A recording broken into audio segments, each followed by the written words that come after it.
Nicole Cagna, and I am the host of Dominion TV's Ask the Prophet, where we actually answer the hard questions. When the Lord designed this show, He wanted it to be a safe place where His church and His bride could ask the hard questions without judgment. And the last couple of years, we have obliged. Watch us live every Wednesday at 11 a.m. Eastern Standard Time on Dominion TV. And don't forget to download the app and become a partner. You will never regret sowing. You're watching one of the fastest growing Kingdom and Faith television networks, broadcasting from Myrtle Beach, South Carolina, 24 hours a day and 7 days a week. Now reaching over 170 nations earthwide with the gospel of the kingdom of God and the uncompromising word of faith. This is a media missions mandate. House to house, city to city, and all around the world. Welcome to the Dominion TV Network. In February of 2022, the friends and partners of the Dominion TV network purchased Lot 20 in the South Strand of Myrtle Beach, South Carolina, with the vision to build the new headquarters for the Media and Missions Ministry of Dominion Television. After over 32 months, we closed the construction loan for the new home for Dominion Global Media Group and the Dominion TV studios. Thanks to the continued support of DTV's partners and friends, we are reporting that the site work has begun at Lot 20. And we are just a few days from receiving the building permit for the construction of our over 6,400 square foot building. All we do at Dominion TV is by the faithfulness of friends and partners just like you. Ministries, churches, businesses, families, and individuals all pulling together to see this media mandate to carry the gospel of the kingdom into all the world.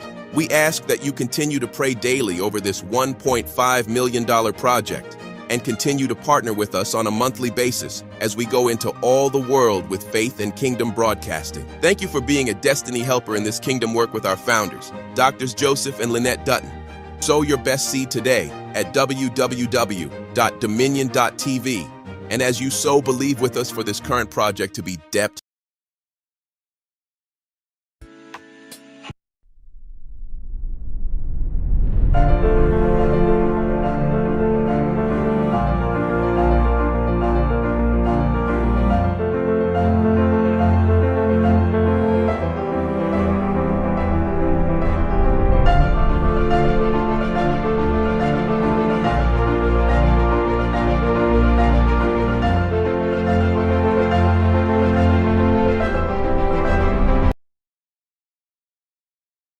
Thank you for tuning in and watching Dominion TV today.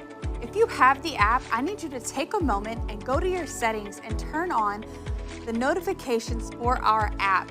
When you do that, you're going to get updates such as any special live events going on here in the Dominion TV studio and other things happening at the Dominion TV network. I need you to go to your settings, turn on your notifications for the Dominion TV app today. And while you're in the app, we have a brand new feature where you can submit prayer requests right in the app. When you get to the home page, there's a button right to the right that says prayer request. When you click that link, it's going to take you to a form where you can fill out all of your information.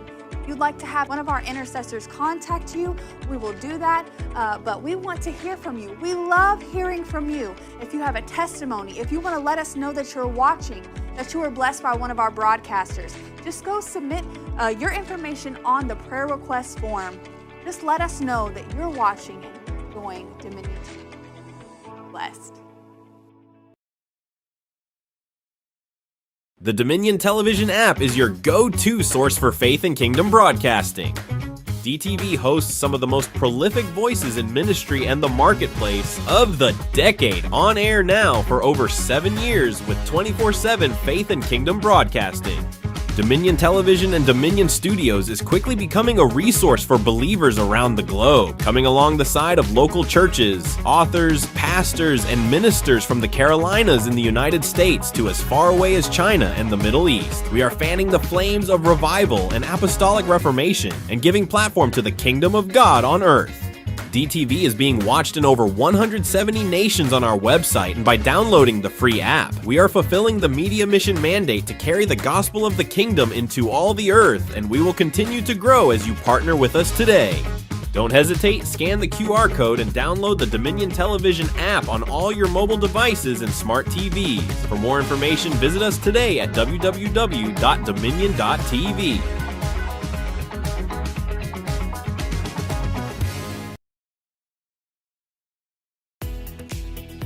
Thank you for joining us today on Dominion TV.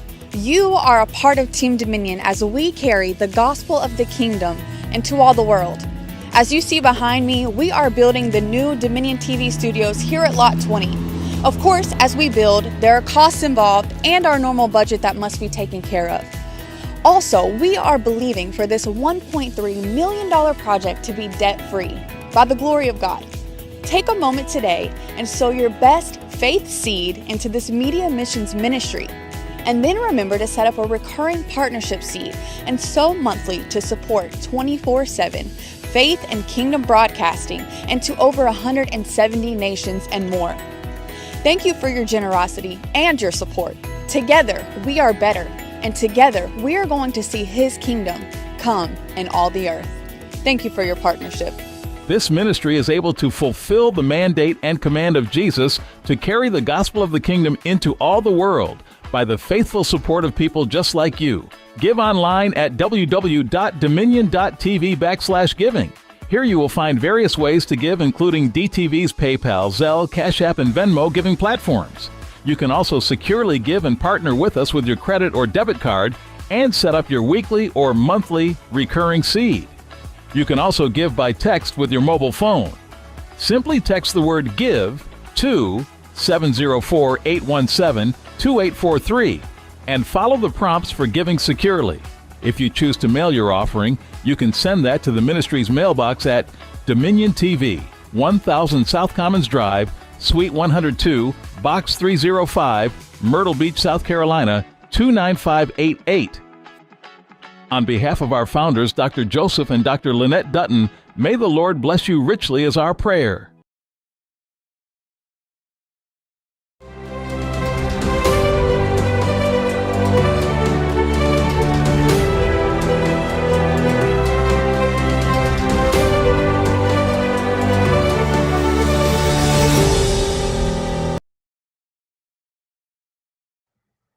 Hey everybody, welcome. I am Nicole Cagna and this is Ask the Prophet on Dominion Television. We are continuing with our series on marriage and how to have a healthy marriage. It matters. Marriage matters. So the question that we're dealing with is how to have a healthy marriage God's way. Because we already know that without God, something really can't be very healthy. It can't be as healthy, at least, as it could be if people would submit themselves to the Lord and to lay their marriage at the feet of Jesus. And we have talked about expectations. We have talked about communication, but we're also going to talk today about seasons and then a little bit more on how to have a healthy marriage God's way. And some of the things we touched upon happen to be you cannot expect your spouse to be a mind reader. So while if there is a need that you have, if there is a need that you know that is not being met within the marriage, this is the time where you sit down with your spouse and you say, hey, this is what I'm not getting, or this is what I need, or you're giving me what you think I need versus what I actually need.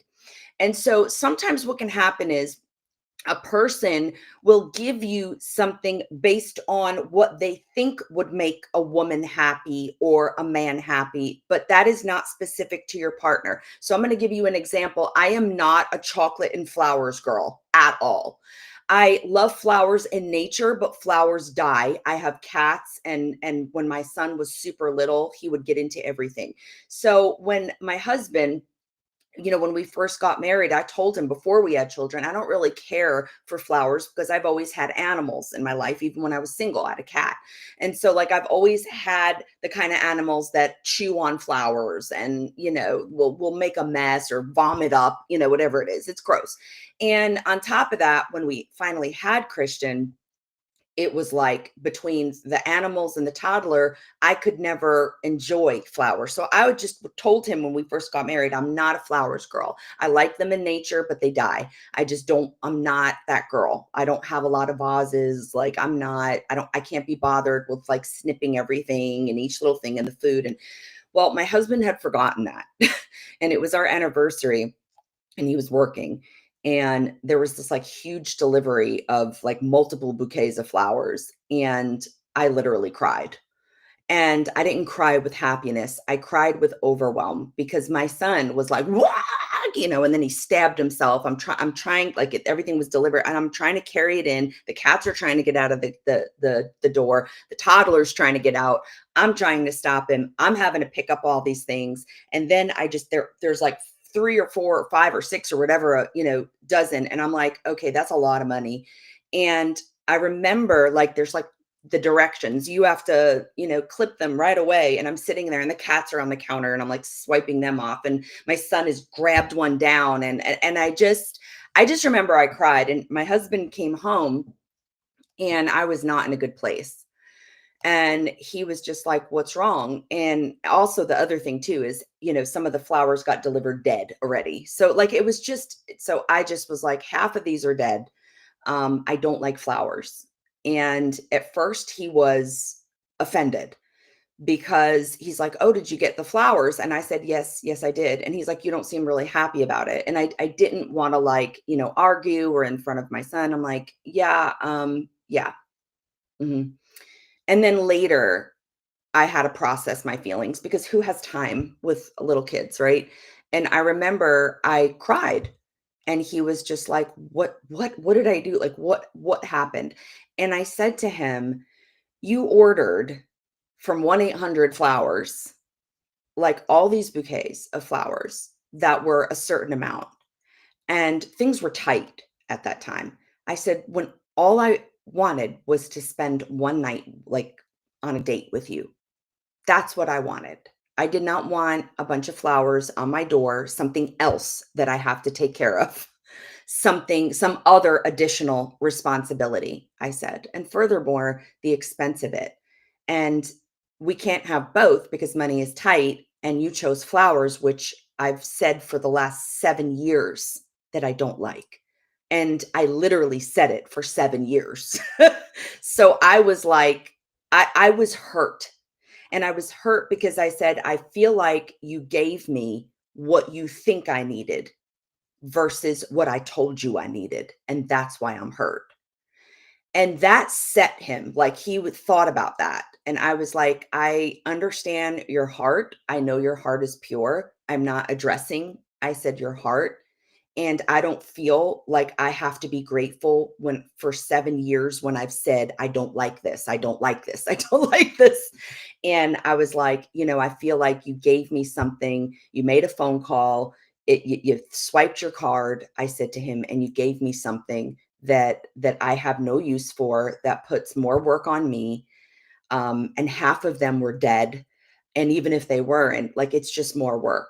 I was making phone calls to wanting to try to get a refund. Like it was ridiculous.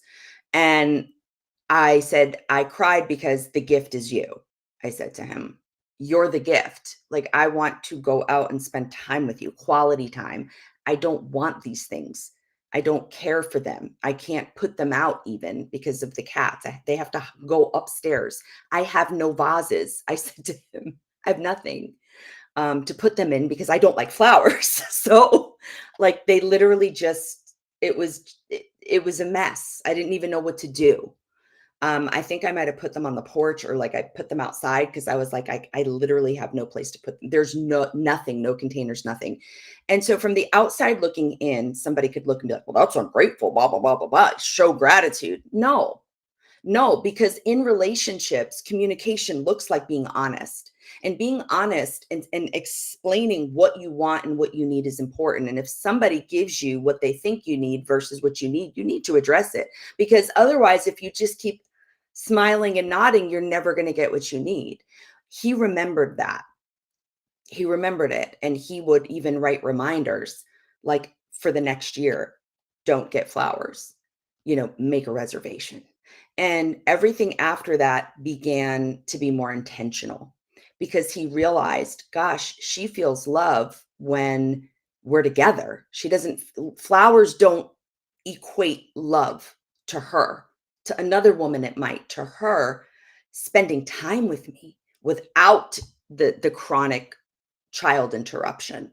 That is what she desires. She wants time away from the house, time away from the toddler, time away from all the animals and from all the responsibilities cloying. She wants to eat a meal that she didn't make. That's what she wants. So he had to like hear that again and really talk about it. And it was a very tough conversation because I have a lot of compassion, and I don't ever want, somebody I love to feel hurt. But at the same time, the Lord was like, Nicole, this is like now 7. Like you have to nip this in the bud, because each year going by, you're going to grow more and more resentful and feeling unheard and feeling like you're not having your needs met because somebody is giving you what every woman, some scripts, romantic movie scenes and all that nonsense tells you that women want, which is why I tell you that you can't treat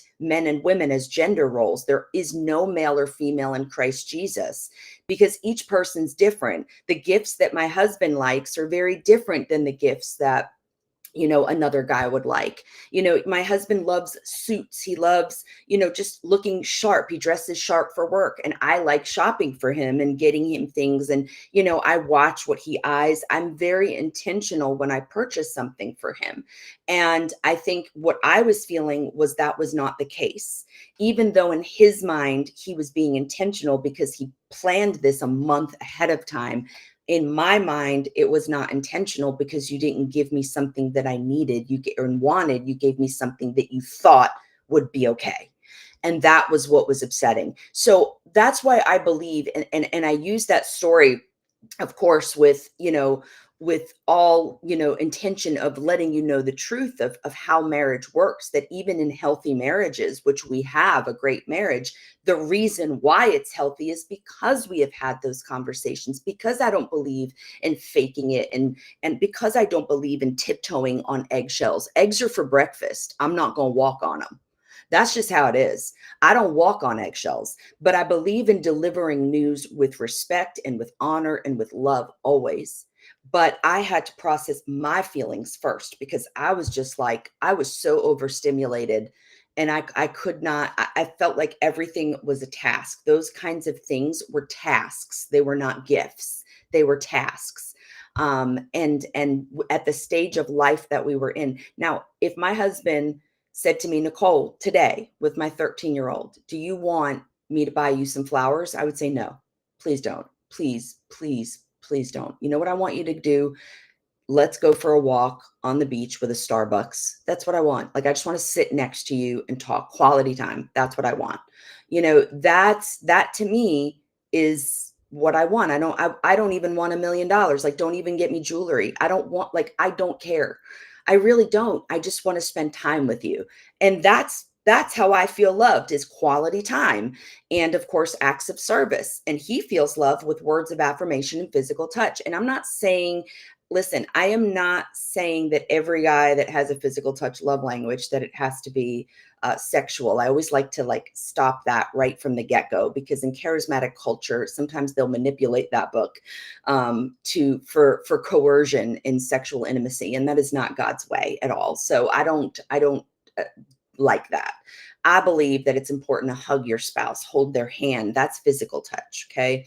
Not everything has to lead to intimacy in that sense. Intimacy begins with the mindset. It ends with the body. The fruit of intimacy is sex, but intimacy actually begins here. It begins in your heart. It begins in your head. It begins at the beginning of the day. It's an everyday thing. It's how you cherish each other. That's what real intimacy is. And the fruit of that intimacy is when you make love together and you become one. That is the fruit of that. But you can't get there if you don't have honesty. And if you don't decide, and experience and share what makes you feel loved. So this is why communication and expectation is so clear. You cannot get mad at your spouse if you don't explain these things, right? And sometimes, you have to have wisdom in how you explain things. You can't just say, now if I approached my husband and I was like, you know what, you always get me flowers every year, how many times do I have to tell you that? Lord, who wants to talk to that hot mess? Nobody. So I processed all my feelings first.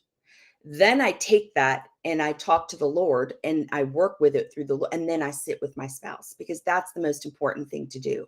I have to get rid of all the initial stuff. I don't want to put that on somebody else. That's my responsibility. Then I can sit down and articulate logically without all the, emotions wrapped up in it. And even if I get teary eyed and choked up, that's different. I'm not out of control angry. When he saw that, how I felt, that it was because I don't cry like really easy relationally at all.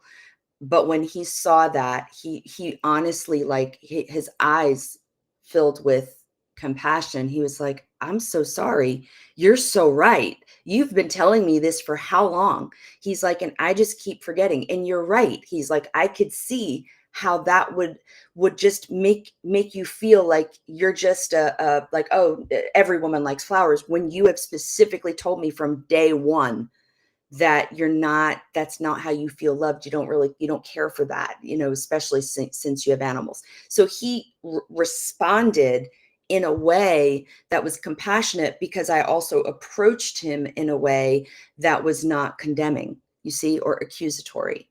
It was, when my needs are continuously ignored in lieu of something else that you think I should want, it makes me feel unseen, unheard, and unloved. That kind of tone of voice, the way I'm talking to you, is how I talk. It's just, I'm not a yeller, never have been, unless I was quieting down a classroom or, calling my son who was about to run into traffic.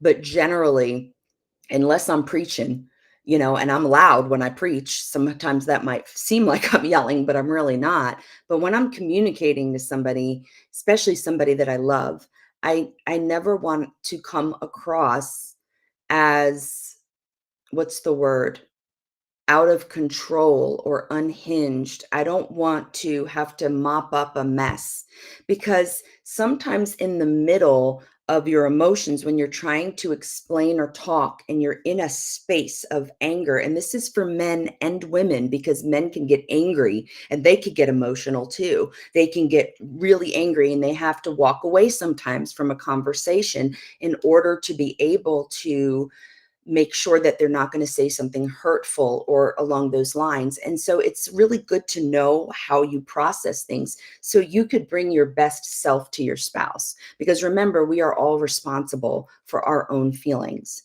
And so part of knowing how to do this is seasons and growth. The first year I said, I told Chris when we were dating that I was not a big flowers person, and he didn't really catch on right away. And then the first year I said it, and I was a little bit more, demure probably about it. And then the second year I direct said it, but I never addressed the feelings part. I just would say, "I don't like flowers. Like, remember, I don't like flowers, babe. I just want to let you know, I just want to remind you," whatever. I would say something like that, but I never expressed how it made me feel. And that's not on me, but because I just said, I don't like them, they die. That's my reasoning. But when he would bring those flowers home, I felt so bad that I didn't want to seem ungrateful. So only when it got to that point where I was like, I don't know how else to do it. Like, do I need a banner kind of thing? I realized I'm getting ticked now. Like, now I'm getting resentful.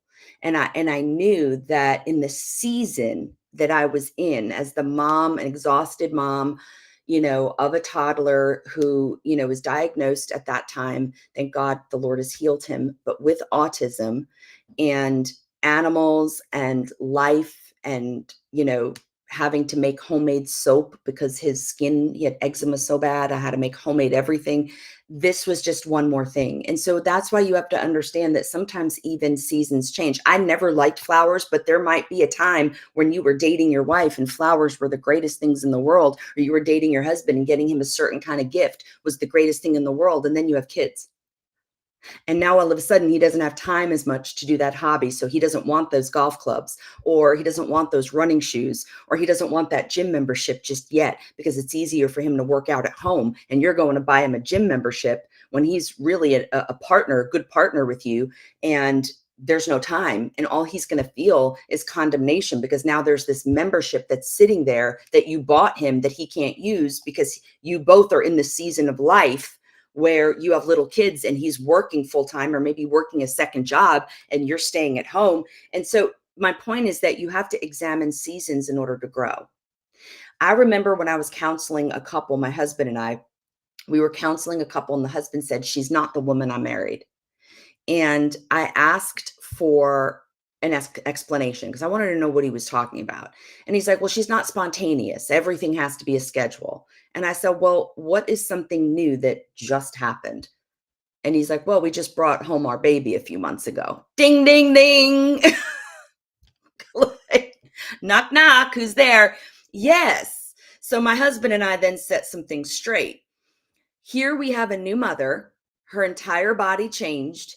Her life changed. Her heart is now outside of her body. She's trying to navigate postpartum healing, lack of sleep, new demands from this new tiny human. This is not the time that, I said your wife is going to throw caution to the wind. She's not going to be spontaneous because babies thrive on schedules. So, maybe your life, and Chris said this too, he's like, maybe your life didn't turn upside down. He goes, although it should have, because my husband's an equal partner. He goes, and if it hasn't, then I'm kind of wondering, my husband said, what you're actually doing in the home, he said to the guy. He's like, because if it's only her life that changed, he's like, that's a problem. And then he's like, but anyway, you have to understand. He said, what are you doing? He said to the guy at home to support those changes. What are you doing? He said, to support her. So oftentimes in these circumstances, we find that one party wants everything to stay the same, but that's not realistic. Okay. Babies thrive on schedules. A mom wants her baby to thrive. She needs to survive. Okay. She wants this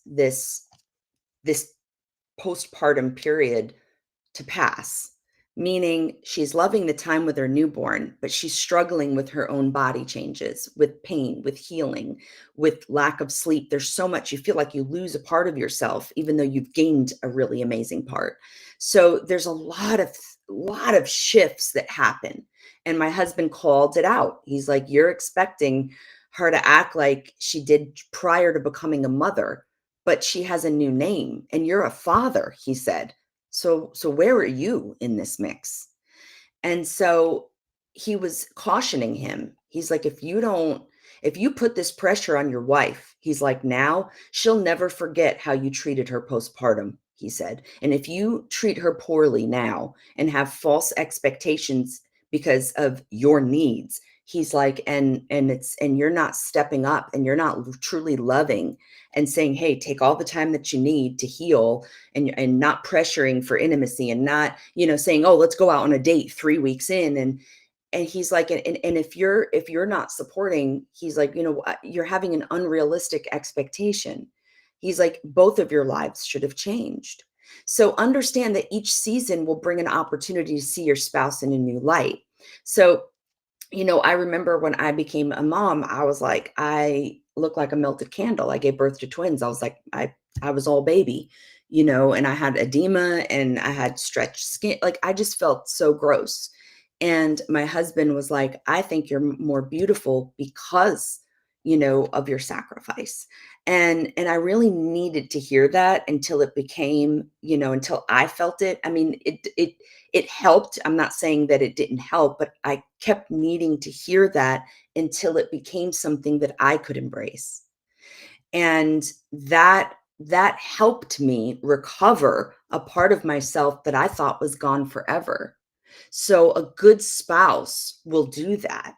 If your husband is in a season where he is struggling, where he is just struggling and he's working 2 and 3 jobs and things like this, and he's working extremely hard, you can't expect him to stay awake on a couch. He's going to fall asleep. It doesn't mean you're boring. It means he's tired. Like, we have to understand the season.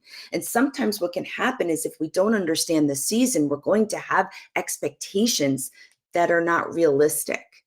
So when my husband became assistant principal, it actually meant new sacrifice and later evenings. So at first, it was hard to adapt to that schedule for us, because now Christian was in 7th grade. He had a lot of work to do. My husband had to attend games, both local and away. So that's 2 nights a week, past 9 o'clock at night. So I struggled with what that shift would look like. But once I realized that the way that I ran my schedule before, it was for a different season, I had to adjust. That means that I had to change the way that I worked to accommodate his new season, just like when I travel and go to different churches and travel at a conference in New York or New Jersey or, wherever, that he's going to be taking on parenthood for that weekend and taking on the full responsibility for the weekend, because that's what we do. So we both had to adjust. But I struggled at first because I was just like, what is this going to look like? But I also felt blessed because I got to see him walk in a leadership role that he was destined for in his job. And I felt blessed to support him and walk with him through this new season. And similarly, my husband recognizes the season that I'm in and what God is doing. So he makes room for it as well. And that's the beauty of loving and living sacrificially. If I have a doctor's appointment that's 3 hours away for Addison's disease, my husband will take off and he will drive. He does not want me driving there, getting, poked and prodded and then driving all that way back. He will take off and he will drive me to that appointment because he loves me and he cares for me. And he's not like, oh, well, no, he'll do what is needed just like I do. That's what it is. So knowing that that's his season, I'm the one who made the adjustment. So I'm like, okay, I'm going to make that adjustment because he's walking in this role. And then he makes the adjustment when I'm walking and doing and having to do Leadership Academy and doing this and preparing messages and all of that. He's like, he'll be the guard. He'll tell my son, who's almost 13, but still, mom, right? And he'll say, don't go in that office. He'll say, you leave your mom alone. You have something to ask, you ask me. She's working. Mom's working. Don't interrupt her for something.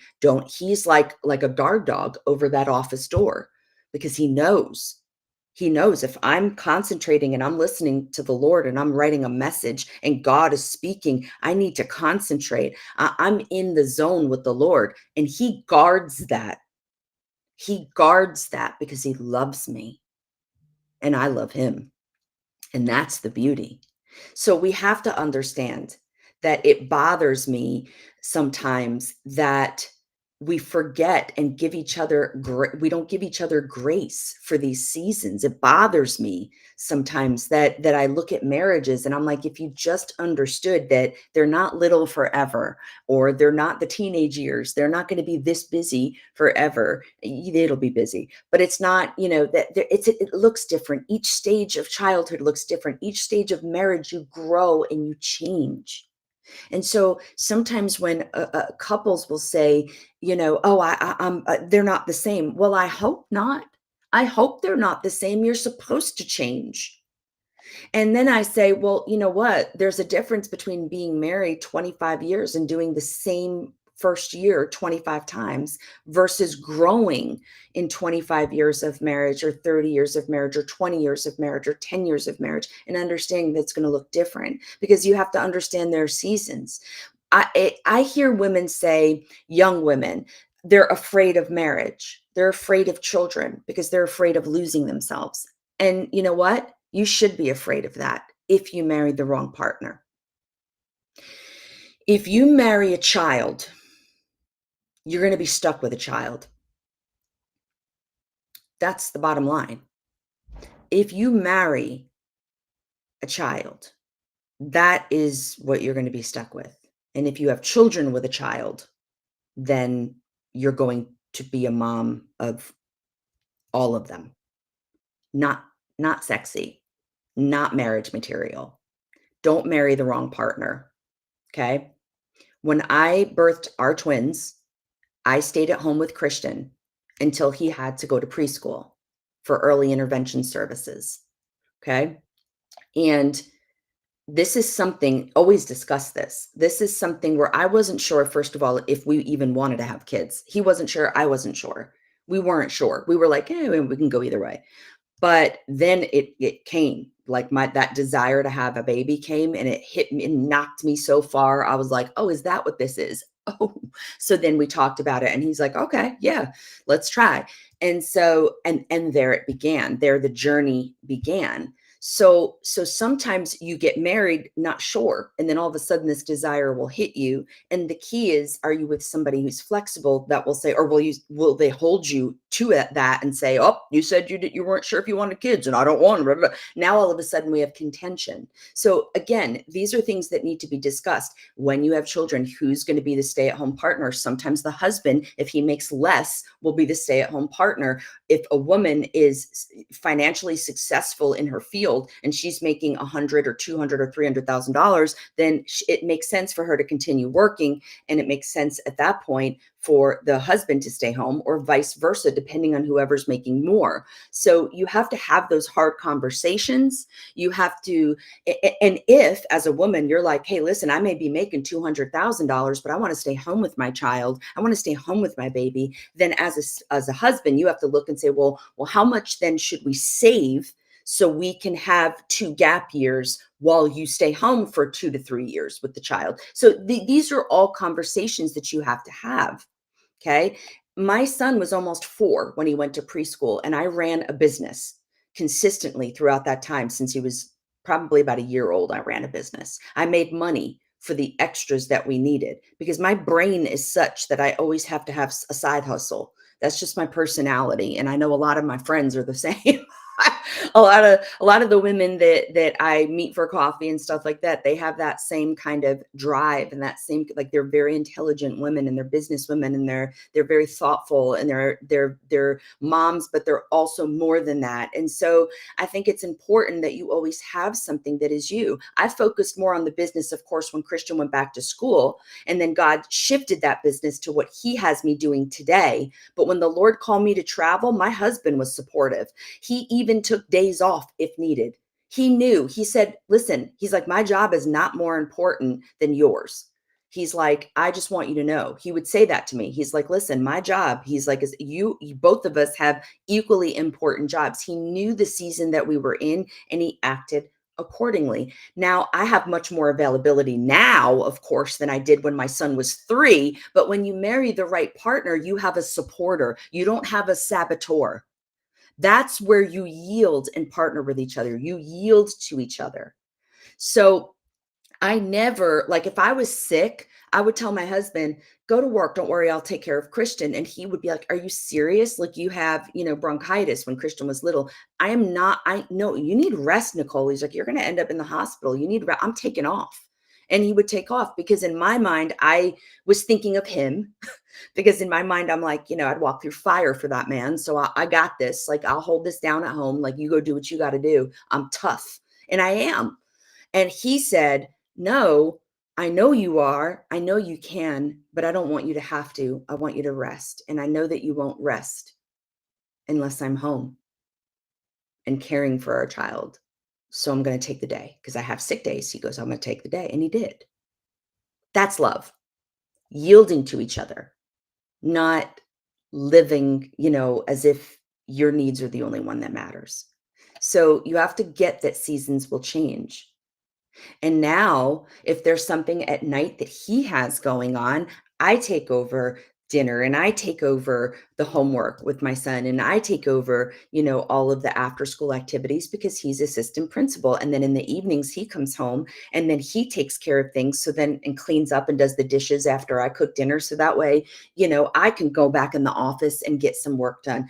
And this is the give and take. It comes very natural to us because we've communicated it. We've shared our love. We've shared our likes. We've shared our dislikes. So this is where you have to have wisdom in a marriage. Because if you think about it, if you don't communicate, then there is going to be a canyon between you two. Healthy marriages require quality time. They just do. They require quality time, and healthy marriages require non-sexual physical touch. And this is a big one. And I'm just checking my comments here. There we go. And this is a big one. And the reason why it's a big one is because a lot of times, and there's always jokes about this, a lot of times in a marriage, if a wife goes to hug her husband, and the complaints that I hear couples say, and I'm blessed, but I hear couples say, I just want to hug him, and he turns it into something else. And they feel like they can't be affectionate with their spouse because there has to be an end result, if you catch my drift. And there is nothing that will kill the mood faster than like all of a sudden you're hugging your spouse, and then there's this expectation that it has to end a specific way. If you do that all the time and make your partner feel like that, they're not going to want to just hug you. They're going to stop touching you completely. Healthy marriages require quality time. That doesn't mean looking to your spouse only when you have a need. And this goes for both men and women, by the way, because this goes both ways. And even though we typically hear it one side, it still goes both ways. Okay. Quality time looks like something. Let's talk about it. Quality time means you're interacting without the distractions of the phone, the kids, the screens. It could look like holding hands while sitting outside on a warm summer night on the porch or the patio. It can look like eating dessert together at the table alone. Date nights are important no matter how you plan it. It could be free or it can be expensive. It's up to you. It depends on your budget. It could be something simple. It could be something extravagant based on your budget, babysitters, time. In order for a couple to feel connected emotionally, this is not a, what do you call this? A buffet. It's a necessity. Just like it requires communion with the Holy Spirit, a marriage requires communion. It requires a connection. It requires time together. Like any relationship, it also requires that the aspect of non-physical touch. Like, let me help you all. Okay. I'm about to try to help you. Okay. A woman, especially, wants to feel valued for who she is and not just the physical release that sex provides, because intimacy starts with holding hands, and intimacy starts with your heart. It starts with intention. Intimacy, okay, that's I, has to begin with another I word, and that is intention. Okay. This is a necessity. A woman, especially, wants to feel loved. Husbands, if you want your wife to enjoy your hugs, if you want your wife to not flinch when you touch her, then don't grope her. Don't treat her body as an object. Okay. Cherish her. Cherish who she is by showing that you value and you love her.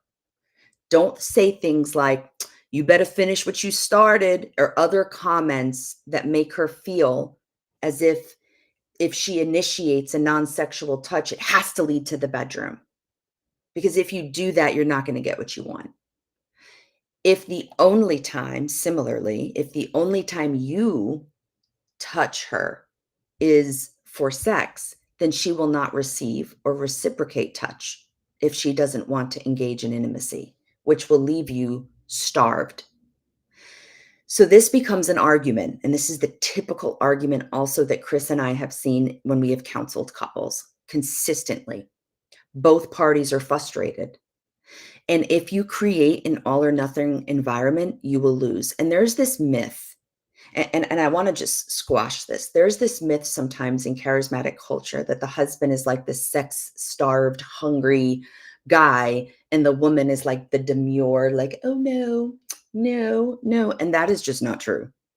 Like, it's not true. And that kind of rhetoric and that kind of, oh, your body doesn't belong to you kind of thing that has been used as coercion, that has ruined more marriages and has ruined sexual intimacy in marriages more than anything I have ever seen. Because when that was being discussed about your body belongs to each other, it was because in that specific time period, couples who had just gotten saved or accepted Jesus, who converted to Christianity, believed that they could be more Christian or they could be more holy if they abstained from sex within their marriage. So they believed a lie. They believed that if they would be considered more devout than anybody else if they avoided sex. And do you want to know the decision makers who did that? It was the men. It was the men in the household, because they felt that they would be more holy if they abstained from intimacy with their wives. And Paul was discussing, saying, no, like, your body belongs to each other. You can't make a decision when you're married. You can't make that decision for your wife and for you, because you're married. That's the covenant that you entered into is an intimate covenant. So you can't say, I'm never having sex again in your own marriage, because you can't make that decision on your own, because there's two of you. And so Paul was like, don't do that. Like, you have to include your wife in the decision making. You can, if both of you agree, which is why he says, if there's both for a time, for a position, if you guys both agree, okay, for 2 weeks, we're going to fast, pray, and avoid intimacy, then that's one thing. But you can't make that decision. One party can't make that decision and say, I am going to abstain from sex forever because I want to be holier than everybody else. That's not how that works. That's what it refers to. And unfortunately, that scripture has been weaponized. And I've heard it in counseling where the spouse will say, and I'm not going to lie to you, it's mostly the husband, where the spouse will say, she's not supposed to withhold from me. And I'm over here like, that is not, you have to understand that you cannot use that scripture when you're not creating an environment where intimacy is had, because a woman won't give you her body if she can't trust you with her heart. She's not going to give you her body if she can't trust you here and here. If you're not a safe place for your wife to share her thoughts or feelings, she's not going to want to share her heart or her body. And if she agrees to intimacy because she'll then have to deal with your pouting or quoting scripture out of context, then get ready for a rotten marriage. I'm telling you. And it's the same thing. Husbands, wives, you have to be a safe place. You can't say to your husband, I want you to open up to me. I want you to tell me how you feel. And then he does. And you're just like, not like that. And you're like, oh, you crying? Why are you crying? Or you're like, making him feel defensive when he's explaining how he feels. If he says something to you about how he feels about something you did and you're defending yourself, don't expect to have an emotional intimacy. So similarly, if you want him to be a safe place for your heart, you too, ladies, need to be a safe place for his. There ain't no double standard in here. Both. You make that man feel heard. You don't have to agree. Feelings, you don't have to agree with somebody's feelings. Remember that. Feelings are feelings. They're not right. They're not wrong. They exist. That we don't live by them. They help us navigate where our heart is. That's all. Okay. Your tongue is the rudder. This is the thing right here that we have to watch. And if you need to take time, to breathe, to process your feelings, do so. But don't emotionally vomit all over your partner. Please don't do that. Okay. Spouses need to know that you value their feelings. Both spouses need to know. They need to know that they're not a means to an end, but a blessing. And this is why I get upset when people say and minimize men by saying, well, his job is to provide and protect. I'm like, wrong.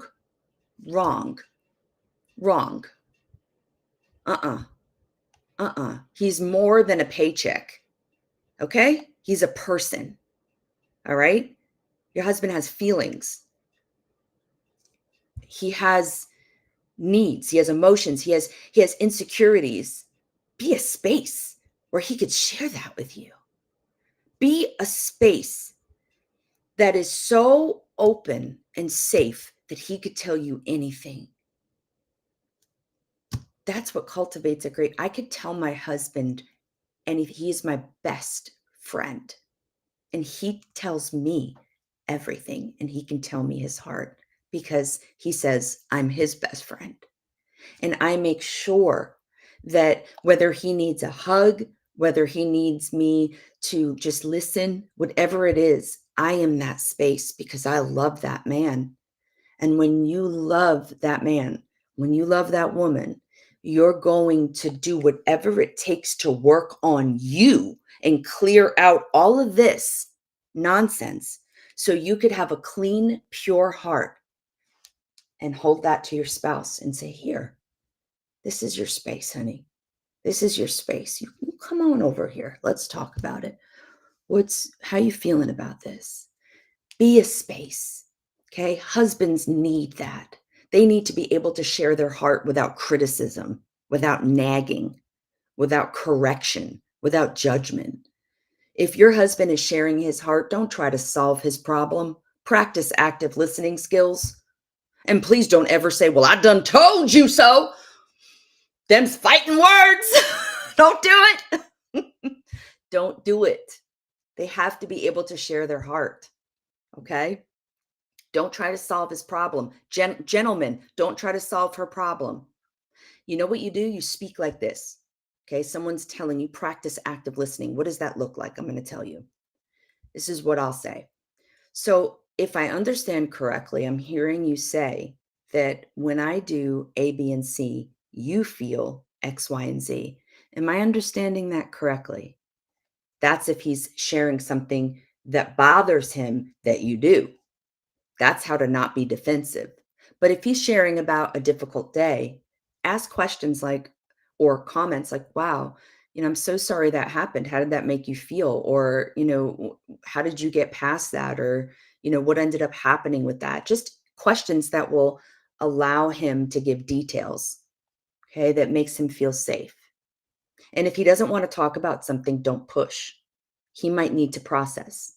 That's the one thing about my husband and I, that we never push each other. We give each other time to process in the way that we know how. And we always verbalize it so it doesn't feel like abandonment. So if I'm frustrated, I'll say, I'm angry. And so I'm going to go upstairs and I'm going to process those feelings. And then I would like to talk about it later. And he'll go, okay. Or he'll say, I just need some time to just think. And I'll say, okay. And we go from there. It doesn't happen often because we practice our communication. But when it does happen, we give each other space. Please don't follow your husband around. Don't do that. No, please don't do that to him. That is awful. That is horrible. Don't be the bird behind the chirp, chirp, chirp, chirp behind his, and he's trying to walk away and create some distance. And then he finally snaps and says something mean. And you're like, how could you? Well, you badgered him. And similarly, husbands, don't be harsh with your wives. Be gentle and tender. Okay. Remember, your husband is not a child. Ladies, he's an adult. So don't treat him like a kid. All right. Treat him like the man that you fell in love with. Hug him often. Kiss him thoroughly. Let your children see that mom and dad love each other. Make them roll their eyes now and then. Christian rolls his eyes at us. When my husband comes home, we embrace. He still has his jacket on. I hug that man for dear life. Why? Because I love him. He comes home. I'm happy he's home. Thank you, Jesus, for getting him safe. I get to walk into that embrace and stay there, and everything just melts away. And it's been like that for nearly 20 years. And when my son was little, he'd pull on our pant legs and we would pick him up, and we called it a family hug.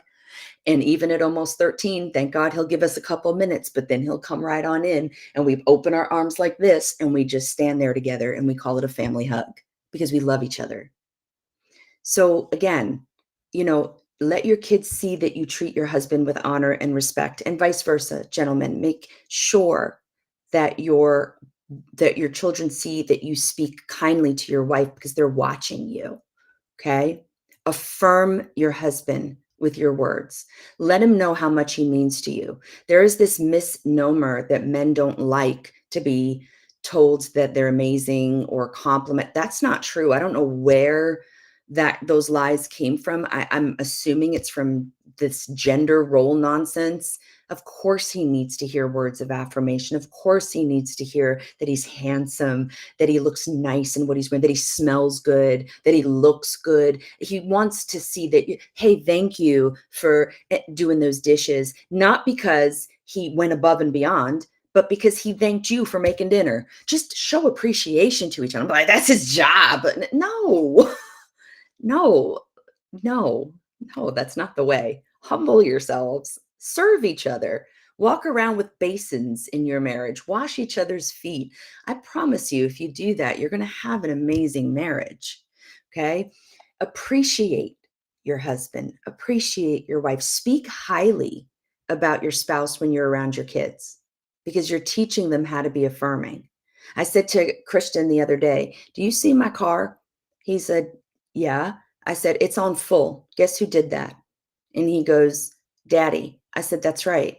Do you think it's because mommy can't pump gas? He goes, no, it's because daddy doesn't want you to have to. I said, that's right. I said, your father, if you want to know what Christ's love looks like in a man, I said to my son, Chris wasn't even around. I said, look at your daddy. That's Christ's love. And he nodded his head. Do that. Do that. Do that. Now we have more to share, but we're going to continue again next week because this is a powerful series. All right. And I want you to really embrace it. All right. So if you have any questions about this or anything else, you can email me at thebridalcallministries@gmail.com. And I will see you guys next week for part 4 of Healthy Marriage series. Share this with a friend, and I'll see you next week.